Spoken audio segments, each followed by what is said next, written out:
Hey guys, it's Kevin again, and this is going to be my review for the season premiere of In the Flesh, Season 2, Episode 1. And it doesn't have a title. I guess In the Flesh is one of those shows that just doesn't have a title. Let me explain to you a minute In the Flesh. This was originally meant to be a mini-series, but because I guess it was so well, they decided to pick it up for 6 more episodes for Season 2. I don't know if there's going to be more episodes after this, but I guess we'll just have to see. I missed it last year because I started watching the first episode, and for some reason I never finished it. I don't know why, I just never did. But I wanted to watch it again because I felt like it was a show that I definitely would enjoy. And it turns out, yes, that is the case. In the Flesh is a fantastic show. I definitely really enjoyed this show. And there's a lot of things that I liked about this show that is different from any other zombie show I've ever seen. Let me just explain that In the Flesh is not like The Walking Dead at all. I basically thought, oh, the British Walking Dead. Not at all. Not at all. The zombies in this show are pretty much just regular characters and regular humans, because the show is about, in case you guys don't know, there's this thing called Pds, and it's basically when people that have died, they come back as zombies, and everyone in the town wants them gone. So that's basically what the premise of this show is, and I think that's really cool. And I love the first episode. I love the first episode. There was a lot of great stuff in the first episode, and I'm definitely looking forward to seeing what else happens. So basically, it's been 18 months since Pds Sufferers. They've been released to resettle. Basically, if you guys, I did see the first 15 episodes of the first episode. All I know is that they were in this own little I want to say a mental institution of some sort. Well, they've all been released. Basically, they can go home. And the discovery of the Undead Liberation Army's safe houses have created additional tensions among the living. So peaceful, partially dead organizations are distancing themselves from their militant breathe-in at one such safe house as yet undiscovered. A ULA member watches news reports about his organization. Former Rorton resident Ken Burton is in London with his nephew, who dismissed Pds Sufferers as dangerous routers. Ken points out that living can be just as dangerous as they head for a train station, and the members of the ULA cell don't make up and destroy everything in the safe house to cover their tracks. The leader gives the nervous member a dose of blue oblivion, and they're doing drugs at this point, which I was a little surprised about. I mean, I didn't think this would be a show where they did drugs, but in the first few minutes, they're already doing drugs, so I was a little surprised about that. But whatever. Basically, though, the members of the ULA... Okay, Ken explains to his nephew that the PDS... he explains to him that the PDS about how people are just lashing out at the PDS Sufferers because of fear. They run toward the train, but they just miss it. The formerly ULA members abandon their safe house. They board the next train at the same time as Ken and his nephew. And once it leaves the station, their leader stands up, yells out their manifesto. Then all 4 militias take doses of blue oblivion, basically crystal meth, that's what they're taking. The drug causes them to revert, but when they take that drug, it turns them into flesh-eating undead. They attack the passengers. The leader goes after Ken as he tries to get his nephew to safety. So right away, it was already really intense. And I just, from that show alone, I'm like, this is a pretty good show so far. So later in Rorton, Steve and Sue Walker watch a newscast about the attack. The newscaster speculates that the attack was in response to the pro-life Victus Party coming to power in the recent elections. So meanwhile, Kieran is in his room looking at a postcard that Amy sent from the commune. By the way, Kieran is the main character on the show, in case you guys have not seen the show. Kieran is the main character. However, in the postcard, Amy says that she was chosen for an important mission. Their parents come in and tell them that there was no mention of Amy in the attacks. Steve is not happy with the situation, but Sue quickly ushers him out. So Kieran helps Jem dress for a new school. That is Kieran's sister. Jem is his sister. And assures her that she'll do fine on her mock GCSES. And he figures out that she has made lots of friends, and Jem hesitantly agrees, assures Kieran that he has a future as well. She assures him he has a future as well, and basically he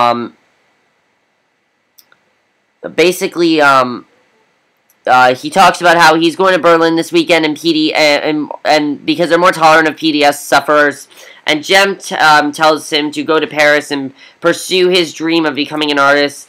and she tells him that she's glad that Amy is okay, and she leaves her class. So it's definitely a very sweet scene. You can definitely see that they have a very nice bond, and I definitely enjoyed seeing that. So at the PDS commune, Amy is listening to a singer with her friends. Afterwards, she packs in her friends coming to say that they'll miss her. Basically, we get to see what Amy's doing. Amy says that she's feeling sad but excited that she's been chosen and that all the redeemed are special. Her traveling companion, Simon Monroe, comes in and asks if she's ready. Amy hugs her friends before leaving with him. So Kieran goes to see Dr. Tom Russo, who is checking his eyes. You know, he's at an eye doctor getting his eyes checked. He notes that Kieran's pain receptors in his eyes are starting to regenerate, and government representative Shirley Walker assures Kieran that's all perfectly normal. She questions his self-treatment and is surprised that Kieran says that he never removes his contacts. Dr. Russo warns that they're not for 24/7 use, and Shirley has Kieran recites information. He rattles it off, and Dr. Russo gives him a 6-month supply of however you pronounce that, for his trip abroad. Kieran admits that he might go to Paris rather than Berlin, and the doctor suggests that Kieran is doing the right thing by moving away. Shirley disagrees, citing Rorton's natural beauty, and suggesting that they see it together. So Shirley gives Kieran his shot and escorts him out to the waiting room. And as Kieran leaves, the receptionist tells Shirley that Ken was killed on the train. Gary Kendall brings in a rabbit of chains, shoves him into a cage, collects his bounty for the receptionist, and meanwhile, Kieran goes over to the cage, points out that the undead have been shot. Gary insists that he doesn't carry any guns since the weapon amnesty, but the receptionist docks him half the bounty for bringing in a damaged rabbit. So at the church, Victor Odie is given a sermon against the Pds Sufferers, warning that they will all go rabid once the drugs wear off. So he's basically worried that they're all going to just go insane after these drugs wear off, and that they're not going to be normal, and that they're going to kill people like they killed Ken. He's very worried about that. He only has a few attendees, including Philip Victus, Maxine, and Philip Victus, and then Maxine arrives and basically introduces herself to Odie and Philip. She explains that she's in Rorton in response to Ken's death and offers to convey her sympathies into the village. Odie is quick and to say she's done enough by coming there, but Maxine wants to address the entire village. So Kieran is working part-time at the Legion. Pearl warns him against going to Paris. She suggests that he stay put, accept his promotion, but Kieran is less than thrilled at the prospect of running the place. Gary then comes in and orders a drink. Pearl demands his gun in return for service. He reluctantly does hand it over, so that's good. He hands it over to 2 women, and Rose and Brenda, and those are the 2 women. They discuss Ken's death and figure he deserved it for going off to the city. So Dean Halton and his friend Pds Sufferer, Freddie Preston, Hillary are playing video games when Gary goes over, complains about Freddie's presence, and a disgruntled Dean reminds Gary that he tried to have him locked up as a rabbit when they thought he was infected. So at the school, Jem takes a seat by herself. She notices some girls sitting over at another table laughing and then eats her lunch. There are 3 students there. Hillary, who we just saw, Rob, and Karen. They notice Jem, and Hillary, a Pds Sufferer, thinks that she's attractive. Karen warns her that when Jem is 60, Hillary will be 16. So Rob reminds him that Jem was in the Human Defense Force, but Hillary doesn't plan to let that stop him. Jem glances over, smiles vaguely, and Hillary smiles back. So clearly Hillary does like her. But the thing is, I think this is kind of going to be interesting to see because, you know, since Hillary is a Rabid, he will stay. I mean, since Hillary is a PDS sufferer, he will stay that way forever. So basically what they're saying is it's not going to work because when Jem turns a certain age, she is going to then basically, you know, when Jem turns a certain age, she is then going to end up, you know, not being able to be with him anymore. So they're basically telling him, hey, it's not going to work. But we're going to have to see how Jem responds to this because it's going to be interesting to see what happens there. But Odie and Philip take Maxine to Legion. She sits down with Rose and Brenda. She asks how they're holding up about the news about Ken, and the women figure that Ken deserved it for moving away. Maxine is surprised they're not concerned about the ULA attack itself, explains that she was born in Rorton, but moved away a long time ago. They're less than impressed, and Maxine goes to the bar to top them off. She asks Kieran if he knew Ken, and they both agree it was a senseless tragedy. When she takes his hand, she realizes that if he is a PDS sufferer, and notices Freddie as well, and is surprised and shocked that everyone is so relaxed. Maxine then goes back to her table. Philip tells Kieran that Maxine is a member of Victus, but says that she won't be staying too long. So when Kieran returns home, he confirms that his parents are not home, and he then looks up Maxine on the internet.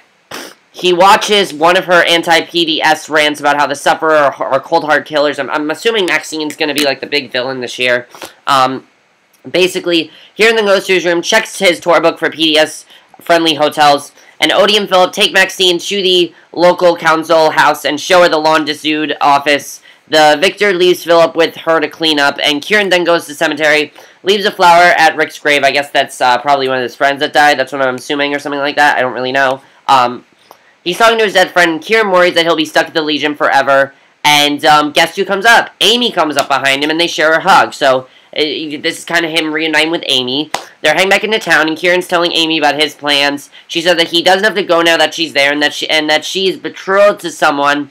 Basically, she's with someone now. So Kieran admits that he hasn't found anyone. She assures him that they're special as they walk past the Macy house, now up for safe. So when she discovers that they're missing, Maxine tells Philip to find the parish records as soon as possible, and then they go to Amy's bungalow. Amy talks about the stories about the Roar Inn, where the dead first rose from their graves, and he admits that she didn't meet the undead prophet at the commune. Kieran notices someone in her bungalow, but Amy refuses to say who it is. She asks Kieran to stay one more day so she can meet her